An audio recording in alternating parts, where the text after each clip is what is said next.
Should I use agent who is negotiating for me.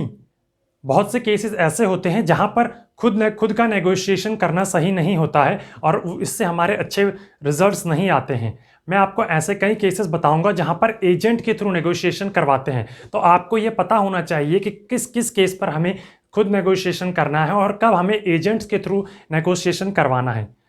जैसे कि मान लो आप एक अच्छे फुटबॉल प्लेयर हो और आपका कॉलेज ख़त्म होने वाला और इसके बाद आप किसी अच्छी फुटबॉल लीग के लिए खेलना चाहते हो, तो आप उनके साथ कॉन्ट्रैक्ट साइन करने से पहले आपको किसी एजेंट से के थ्रू ये करवाना चाहिए या आपको ये उनके साथ खुद ही नेगोशिएटिंग करनी चाहिए।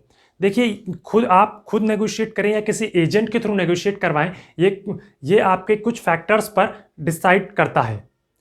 अगर आपको पता है कि वो किस तरीके के फैक्टर्स हैं तो वीडियो को यहीं पॉज करें और उन्हें पेपर पर लिखें।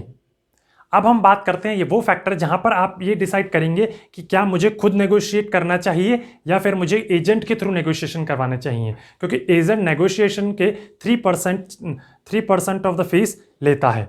अब देखिए, नेगोशिएशन के करवाने के आपको कैसे पता चलेगा, तो ये कुछ फैक्टर्स हैं जैसे कि क्या आपको उस नेगोशिएशन के नॉलेज है, क्या आप नेगोशिएशन स्किल्स में अच्छे हैं। अगर आपने ये कोर्स कंप्लीट कर लिया है तो आप नेगोशिएशन के फील्ड में कुछ और अच्छे हो जाएंगे।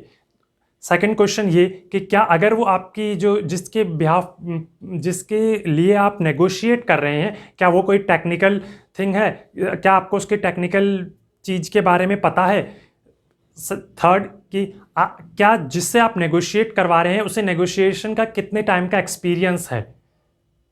ठीक है, ये कुछ ऐसी चीज़ें हैं जो आपको ये बताने में हेल्प करेंगी कि आपको खुद नेगोशिएट करना चाहिए या आपको एजेंट के थ्रू नेगोशिएशन करवाना चाहिए। अच्छा, मैं आपको एक एग्जांपल और देता हूं जहां पर मैं आपको ये बताता हूं कि नेगोशिएशन अगर एजेंट के थ्रू करवाया जाए तो कितना फ़ायदेमंद होगा।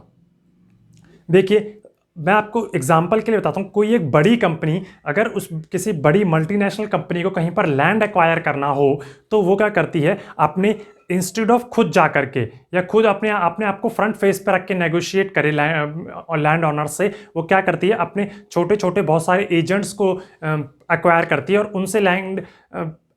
उनसे लैंड परचेज करवाती है और उनसे नेगोशिएशन करवाती है। अब इससे फ़ायदा क्या होता है, मान लो किसी फार्मर या किसी लैंडलॉर्ड को पता चला कि उसकी कंपनी उसकी लैंड को कोई बड़ी कंपनी खरीदना चाहती है, तो अगर लैंड की कीमत 100 रुपीज़ पर एकड़ होगी तो वो उसी टाइम पर बूस्टअप होकर के 1000 रुपीज़ पर एकड़ तक पहुँच जाएगी। इसीलिए बड़ी कंपनियां क्या करती हैं, खुद फ्रंट फेस पर ना आकर के एजेंट्स के थ्रू लैंड एक्वायर करवाती हैं और नेगोशिएशन करती हैं। इसी तरीके से आप इससे भी कंपेयर कर सकते हैं कि अगर आपको अपने ही घर के अगल बगल में कोई प्लॉट परचेज करना हो तो आप अगर डायरेक्ट जाएंगे तो, क्योंकि जो दूसरी लैंड का ऑनर है उसे पता है कि आप इसको परचेज करना ही चाहते हैं क्योंकि आपके बगल में है, आप इसको अपने घर को एक्सपैंड करना चाहते हैं, तो वो उस केस में जो आपके लैंड के जो प्राइस होंगे वो बढ़ा देगा, जो अपनी लैंड के प्राइस, क्योंकि उसे पता है कि आप इसे परचेज करना चाहते हैं। इसीलिए अगर आप किसी एजेंट के थ्रू जाते हैं तो हो सकता है कि वो इस तरीके से अपने प्राइस को ना बढ़ा पाए। इसीलिए ऐसे बहुत से केसेस होते हैं जहां पर हमें खुद फ्रंट पे ना आकर के एज अ एजेंट हमें यूज करना पड़ता है फॉर नेगोशिएशन। तो इसी के साथ अब हमने आपको कुछ क्वेश्चंस के थ्रू और कुछ एग्जांपल्स के थ्रू यह बताया कि आप कैसे अपनी नेगोशिएशन को बिफोर नेगोशिएशन अपनी नेगोशिएशन स्ट्रेटजी को प्लान कर सकते हैं।